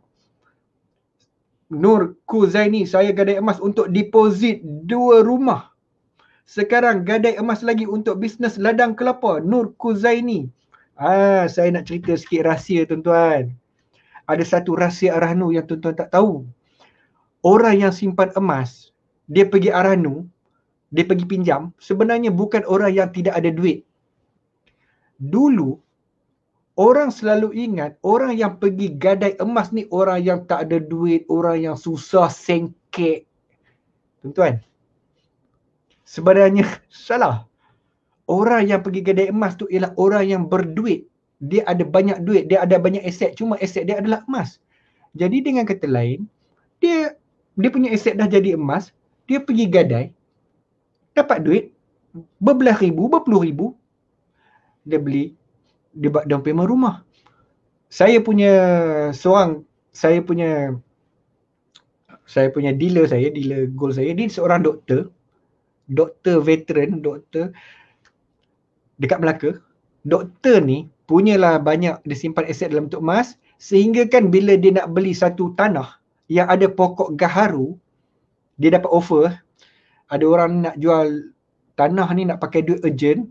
Doktor ni dia cakap, syukur I nak beli tanah, I pergi gadai emas, dapat duit, I beli tanah, bayar cash. Doktor masuk Arahnu, tuan-tuan. So orang ingat ni doktor tak ada duit lah? No, bukan tak ada duit, doktor emas berkilo. Jadi kalau tuan-tuan ingat orang yang pergi gadai di Arahnu tu orang yang tak ada duit sengkek, berkemungkinan besar salah. Mungkin ada yang sengkek betul, tapi ada yang kaya. Saya sendiri tuan-tuan pernah gadai emas untuk dapat duit 100 ribu. Sebab saya nak guna duit 100 ribu untuk satu benda, jadi saya pergi gadai sekilo. 100 gram kali 10 keping. Gadai 10 keping dapat 100 ribu untuk saya punya. Adalah hal yang saya nak guna. Tapi bukan malam ni nak cerita. Cuma nak cerita kata boleh dapat 100 ribu gadai sekilo emas. Bukan sekilo seketul lah, 100 gram 10 ketul. Tukang gunting, ikat perut gadai emas. Adibah Nur gadai emas. Adibah Nur gadai barang kemas demi wang. Tuan-tuan, masa COVID-19 Adibah Nur pun, Adibah Nur personality, pelakon, tak ada pendapatan. Macam mana cara dia survive? Dia gadai barang kemas. Tuan-tuan, artis pun gadai barang kemas. Sebab apa? Emas boleh jadi talian hayat. Dia tak perlu pergi pinjam alung, tak perlu pinjam ahli keluarga, gadai barang kemas dia saja. Next, tahukah anda harga emas semakin meningkat? Soalan meningkat berapa banyak? Tuan-tuan, harga emas meningkat dalam jangka masa yang panjang. Sesiapa yang menyimpan emas untuk jangka masa pendek, itu adalah kesilapan yang besar. Jangan simpan emas untuk setahun. Jangan simpan emas untuk 6 bulan. Jangan simpan emas untuk 3 bulan. Tetapi simpan emas untuk 2 tahun, 3 tahun, 4 tahun, 5 tahun. Sampai 10 tahun pun boleh. The longer you simpan gold, the better. Sebab itu orang amatur ni ialah orang yang tak biasa dengan emas. Dia orang tengok harga emas 2 bulan jatuh, dia orang takut. 3 bulan jatuh, dia takut. 6 bulan jatuh, dia takut. Dia cakap, Cik Syukur, ni harga emas jatuh ni macam mana? Saya kata, jatuh lagi, belilah lagi emas, tambahkan gram. Sebab pelabur emas, pengukur untuk pelabur emas, penyimpan emas adalah berapa gram yang kita beli. Kalau kita melabur hartanah, berapa banyak properti yang kita ada. Pelabur tanah, berapa ekar tanah yang kita ada. Pelabur emas, berapa gram emas yang kita ada. Jadi harga emas jatuh, beli lagi supaya gram bertambah. Lepas tu simpanlah long term, 3 tahun, 4 tahun, 5 tahun. Ini harga jatuh takut nak beli. Saya kata takut nak beli. Orang jatuh lagi orang beli. Ni takut nak beli. Habis tu tak beli. Habis tu harga naik. Kau kata mahal. Harga jatuh takut nak beli. Habis tu bila masa nak tambah gram. Ini pelabur amatur. So untuk tuan-tuan yang menonton Facebook Live saya, beli emas dengan ilmu. Bila harga jatuh, itu peluang tambah gram. Beli aset harga mahal, aset yang mahal pada harga murah. Baru betul. So, bila cerita semangat ni kita kena minum air sikit.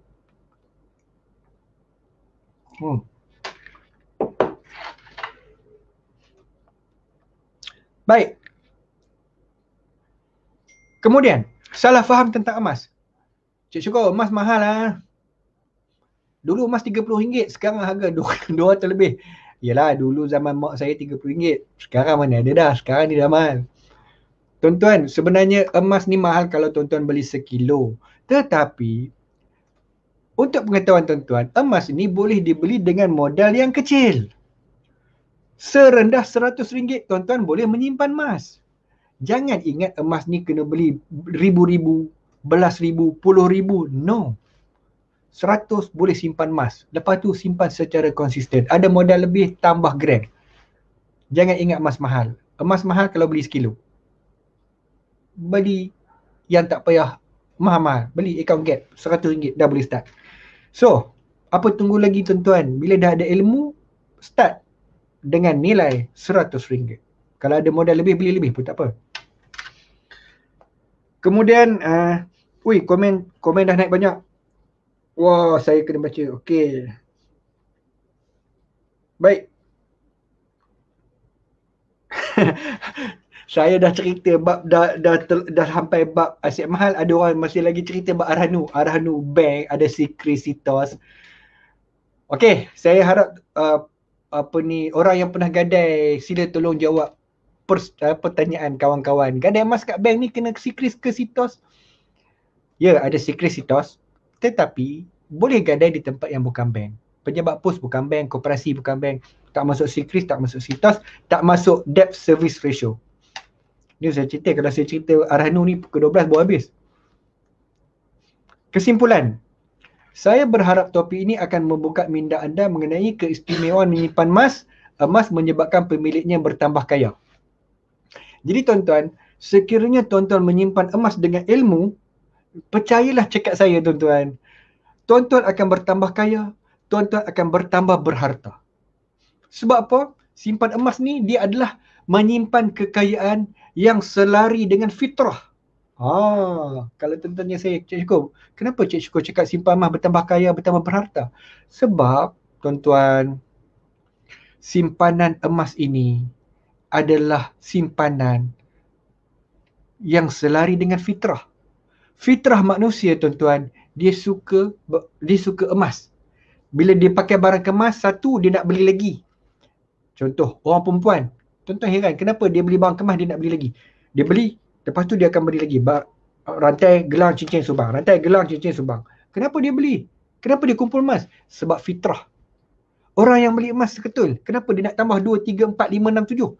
Sebab dia selari dengan fitrah. Sebab itu jika tuan-tuan simpan emas, tuan-tuan mengumpul kekayaan yang selari dengan fitrah. That's why dia cepat. Ya tak ya Cik Syukur? Kalau tuan-tuan tanya soalan macam tu, ya tak ya Cik Syukur? Tuan-tuan cuba start dulu seketui, nanti tuan-tuan akan faham apa yang saya cakap. Tak pun tuan-tuan tengok orang yang komen, yang ada pengalaman, dah kena ni, suka emas, tuan-tuan baca komen dia orang. Kemudian ada orang tanya lagi, Cik Syukur, simpan emas ni kena bayar zakat. Tuan-tuan, saya nak bagi tahu, bila kita simpan emas, bila dah sampai certain ratio, certain berat 85 gram untuk jongkong, 85 gram kita kena bayar zakat 25%. Kena ingat tuan-tuan, zakat itu mensucikan harta, zakat itu menambahkan keberkatan kepada harta. Satu.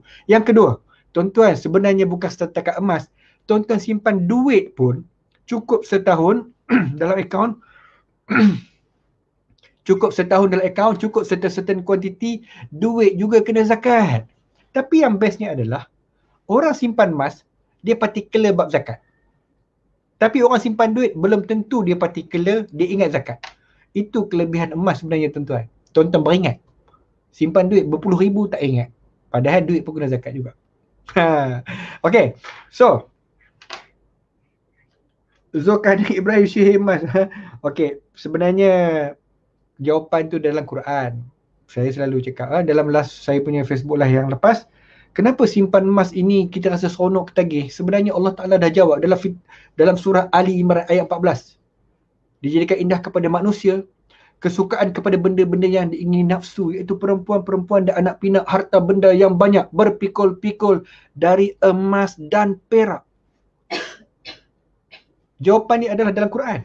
Kenapa you simpan gold, you akan ketagih, you akan suka? Because dalam Quran dah cakap, ya, fitrah. Tuhan dah letak dalam hati. Jangan rasa pelik benda ni. Okay. So, ada lagi 10 minit untuk saya share dengan tuan-tuan. Now, dah habis dah topik tentang emas dan keuangan. Sekarang tibalah masa yang dinanti-nantikan. Saya nak buat offer. Sesiapa yang mengambil offer saya pada malam ini, tuan-tuan akan mendapat hadiah cabutan bertuah. Jadi apa yang specialnya untuk Facebook Live Syukur Hashim adalah sesiapa yang ambil, dia akan dapat cabutan bertuah. Hadiah utama, 1 dinar. 1 dinar bernilai 1,000 lebih. Hadiah kedua, setengah dinar. 600 lebih. Kemudian boleh dapat 1 gram.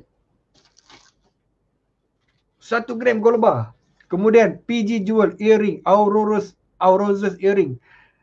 Dan C wallet dan juga gold card folder. Banyak. Jadi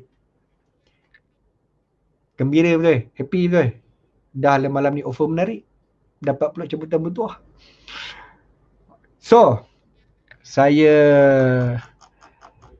nak buat promosi kepada tuan-tuan. Baik, apa promosi kita pada malam ini? Yang pertama, promosi GIT.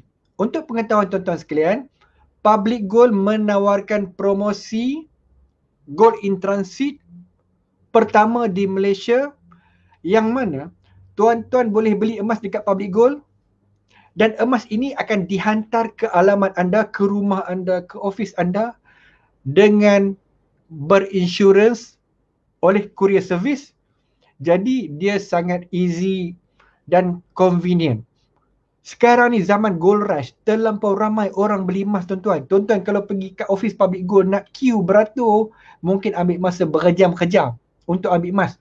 Tetapi Public Gold offer sekarang, beli emas, kita post ke rumah, ada insurans, hilang, Public Gold ganti balik. So jangan pergi office tunggu berjam-jam, buang masa. So malam ni kita akan buat promosi untuk Gold in Transit. Baik. Now, apa offer yang saya buat kepada tuan-tuan pada malam ini? Yang pertama, offer Facebook Live Mac 2021, hadiah selamat datang. Selamat datang kepada, jika tuan-tuan beli sebarang emas minimum 1 dinar, tuan-tuan orang baru, PG code baru, tuan-tuan akan dapat hadiah 1 gold card folder. Tuan-tuan beli mulai malam ini hingga hari Jumaat, asalkan orang baru, PG code baru, tuan-tuan dapat 1 gold card folder bernilai RM15, tanda terima kasih sebab tuan-tuan ambil offer ini. Jadi untuk dealer Public Gold, dealer-dealer PG, sila campaign, sila bagi tahu dekat tuan-tuan punya prospek, ambil offer cek syukur, confirm dah PG code baru, beli 1 dinar, bayar penuh, full paid. Kalau buat EPP 4 bulan ke 10 bulan, tunggu habis bayar dulu, baru dapat claim satu. Jadi minimum 1 dinar full paid. Ini dia rupa dia. Dan apakah promosi untuk tuan-tuan pada malam ini? Baik, promosi pada malam ini, belian EPP 10 kali untuk 1 dinar. Barang siapa yang teringin beli 1 dinar, tuan-tuan boleh buat EPP 10 bulan. Ini adalah pembelian. Berapa harga emas hari ini? Tengok. Dia akan bayar selama 10 bulan, sebulan bayar 10%. With EPP premium. Lepas tu tuan-tuan bayar secara konsisten, habis bayar baru dapat dinar dan boleh request GIT post dinar ini ke rumah. Tuan-tuan berada di mana pun, asalkan post boleh sampai, DHL sampai, GDEX sampai, tuan-tuan boleh request GIT. Dan tuan-tuan boleh buat EPP 10 kali untuk 10 gram bunga emas. Ini dia bunga emas. Bunga emas adalah jongkong. Apa beza jongkong dengan dinar? Jongkong ni 4 segi, dinar bulat. Itu saja beza dia. Kualiti emas dia sama. So, buat 10 bulan. Tengok berapa harga hari ini, bayar, 10 bulan akan datang, ambil emas. Jadi harganya ialah harga hari ini. Tuan-tuan bayar harga hari ini, tuan-tuan tak perlu fikir harga naik ke harga turun, bayar harga hari ini, 10 bulan lagi, ambil emas. Boleh tak bayar awal, habis awal? Jawapannya boleh. Kalau bayar awal, ambil awal. Contohnya buat 10 bulan, 6 bulan dah habis bayar, lepas habis bayar, boleh ambil emas. Dan boleh request GIT. Next. Promosi menjadi dealer. Tuan-tuan, malam ni saya ada 2 promosi, iaitu menjadi normal dealer dan priority dealer. Baik. Apa beza dia? Okey, ini beza dia. Yang pertama, untuk normal dealer, commission dia 1% untuk belian diri sendiri. Yang kedua, commission belian customer. Jika tuan-tuan jadi dealer, recommend customer, tuan-tuan dapat 1%. Dan yang ketiga, commission buyback. Maksudnya bila harga emas naik, tuan-tuan jual balik kepada public gold, tuan-tuan dapat commission 0.3%. Itu kelebihan dealer. Kelebihan priority dealer, commission belian diri sendiri lebih tinggi, 1.5%. Commission belian customer lebih tinggi, 1.5%. Dan commission buyback 0.3%. Okey, saya nak explain sikit. Dealer public gold, kalau dia beli untuk diri sendiri, dia dapat commission. Yang keduanya, kalau dia recommend customer, dia dapat commission untuk pembelian customer tersebut. Dan setiap kali customer yang tuan-tuan recommend itu membeli, tuan-tuan akan dapat commission daripada pembelian customer tersebut. Selagi mana customer tuan-tuan membeli, selagi itu tuan-tuan akan dapat commission. Lifetime commission. Jadi kalau tuan-tuan recommend kawan-kawan 10 orang, 10 orang kawan beli setiap bulan, maka tuan-tuan dapat 1% hingga 1.5% daripada pembelian kawan-kawan tuan-tuan tersebut. So basically jadi dealer PG ni seronok ni sebab dia ada ni commission sendiri punya belian dan commission belian customer. Okay. Baik. Now,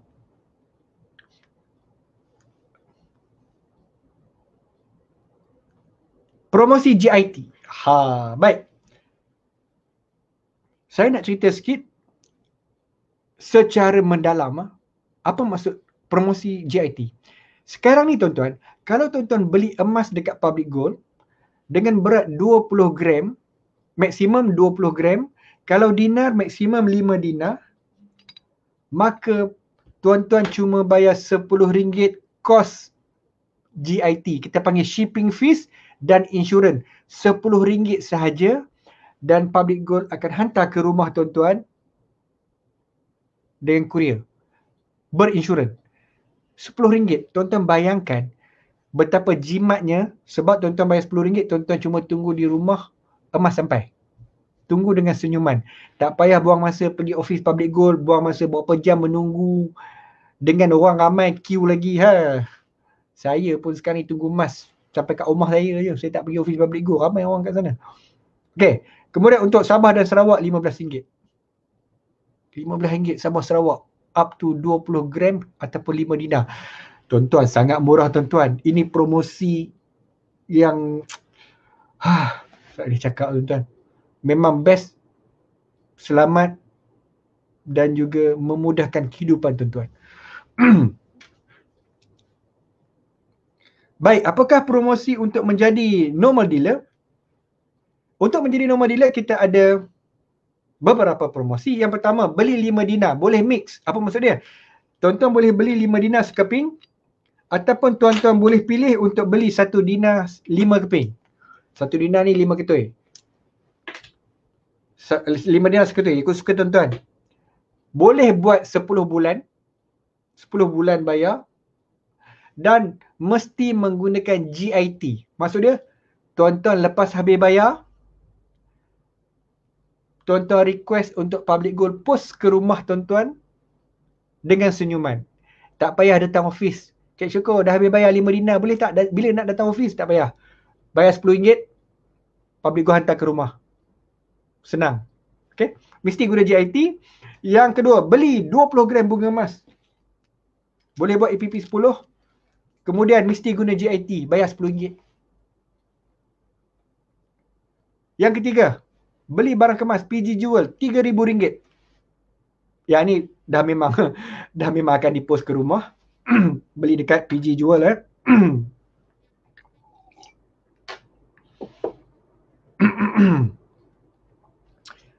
Dia semangat lebih ni, dia kena minum air sikit. Okay.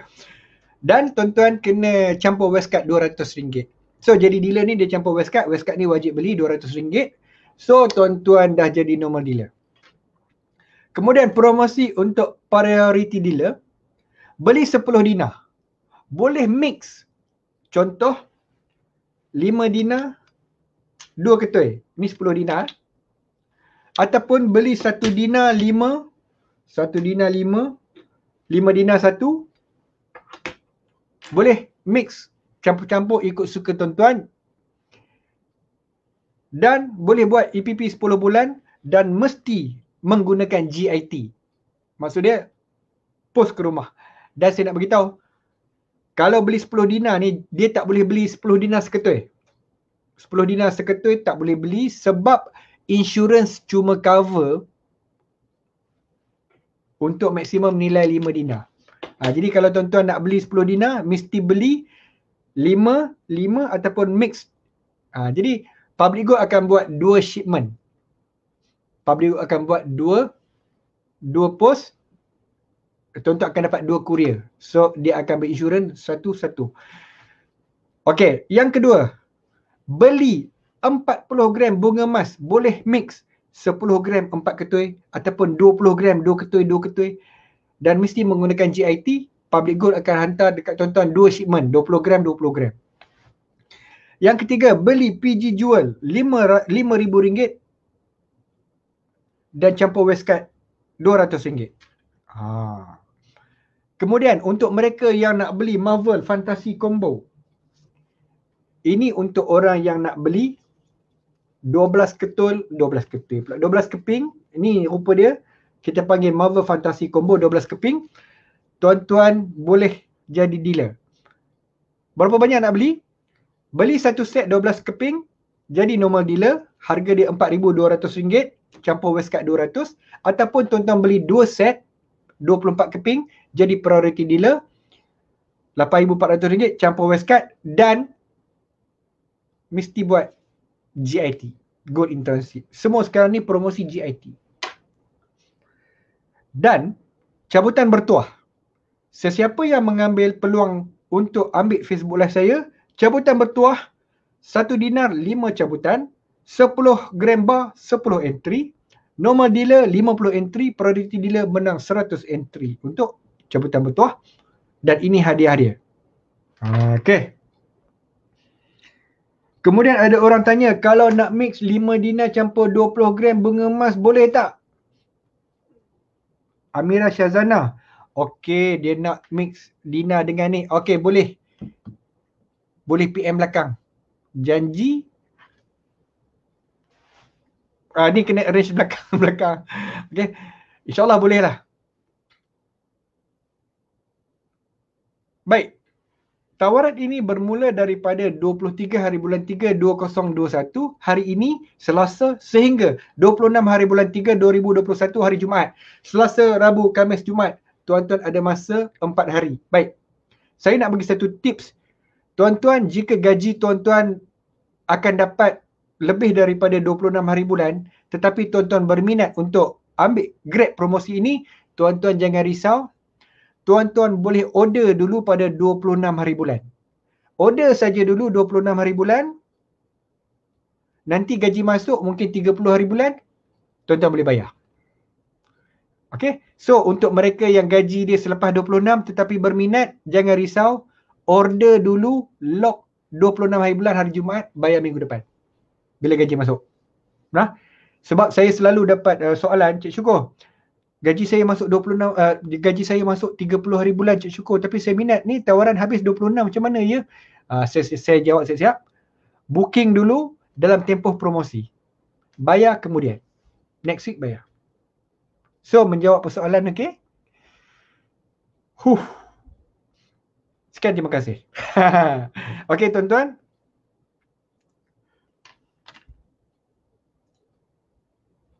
Baik.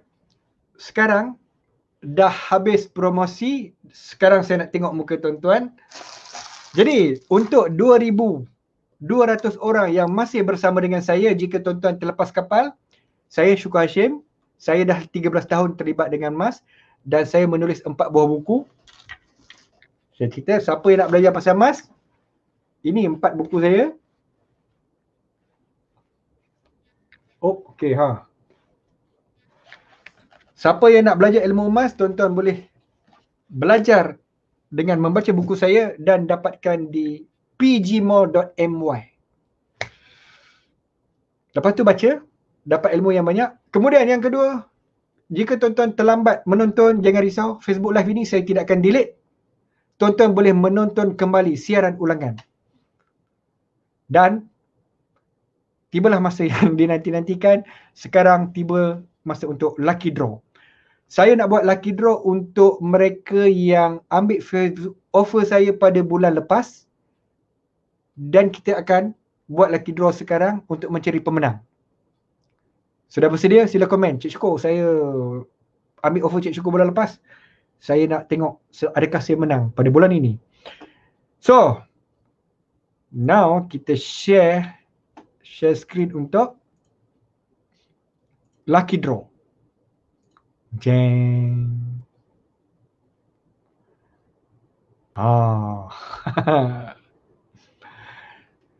Tuan-tuan, sekarang saya akan buat lucky draw untuk bulan lepas punya. Sebelum tu saya nak tengok masuk okey, masuk ke dalam saya punya StreamYard. Now kita start dengan tempat ke-20. Siapakah pemenang? Tahniah Khairiah binti Ibrahim. Menang gold card folder. Sekarang ni gold card folder. Tempat kedua, Nova di Claudia Tay. Tahniah. Pemenang gold card folder yang seterusnya,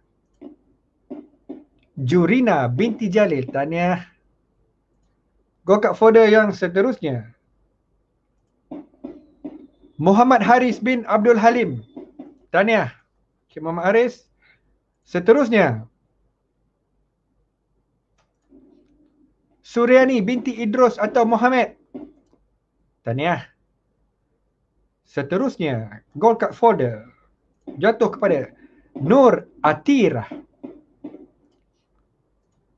Next, gold card folder jatuh kepada Syahrini binti Muhammad Sibli. Seterusnya, Nur Hafizah. Tahniah Nur Hafizah. Seterusnya, Cik Anyan binti Cik Aman. Tahniah Cik Anyan. Seterusnya, gold card folder, Ida Kamilia binti Mud Zakir. Tahniah Ida Kamilia. Okey, tempat ke-9, RM30 PG Mall kredit. Guna untuk berbelanja di PG Mall. Boleh beli buku saya, boleh beli emas, boleh beli macam-macam. PG Mall RM30. Pemenangnya jatuh kepada Nurizah binti Zasmin. Seterusnya, Tengku Fatimah Munira binti Tengku Muda. Tempat ke-7, RM50 PG Mall kredit. Okey, ni lama sikit. Okey, lama sikit.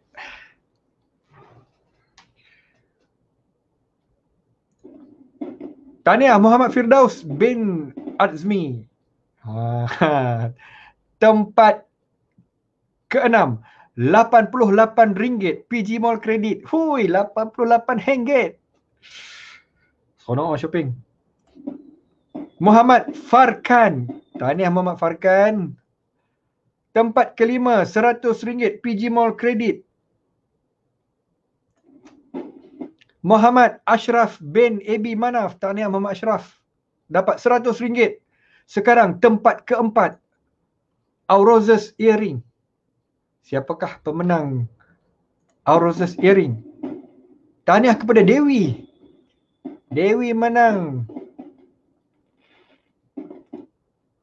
earring. Tempat ketiga, siapakah pemenang tempat ketiga?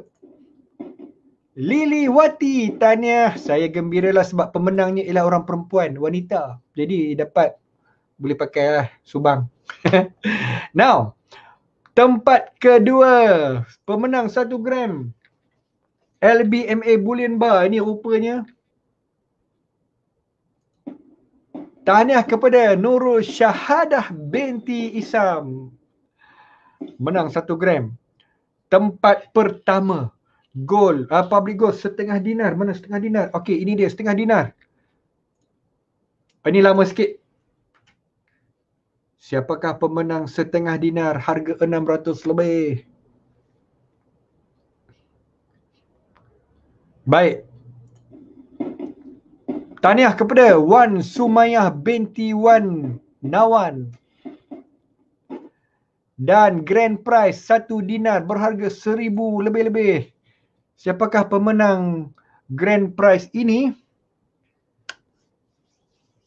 Wahai dunia, saksikanlah siapakah pemenang bertuah 1 dinar berharga 1000.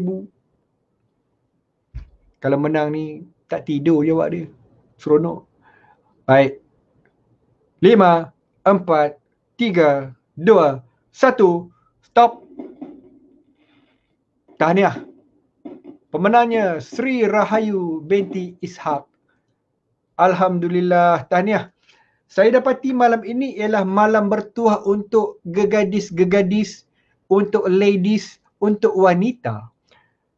Tempat pertama wanita, tempat grand prize wanita, tempat pertama wanita, tempat kedua wanita, earring wanita, lepas tu tempat keempat pun wanita, tempat kelima RM100, barulah nampak seorang lelaki Ashraf. Tempat keenam barulah nampak seorang lelaki Farkan. Jadi tahniah kepada kaum wanita, ini malam anda. So, campaign over. Baik, so dah habis. Campaign over. Now, tuan-tuan dan puan-puan sekalian, saya berharap semoga ilmu yang saya berikan pada malam ini akan membuka minda anda mengenai kepentingan emas. Dan jika anda terlewat menonton, jangan risau. Tonton semula siaran ulangan Facebook Live ini. Dan sila tagging kawan-kawan anda walaupun kita dah nak habis supaya mereka boleh datang dan tonton semula. So, terima kasih daripada saya. Kita jumpa bulan depan untuk cabutan bertuah bulan 4. Assalamualaikum warahmatullahi taala wabarakatuh. Bye-bye.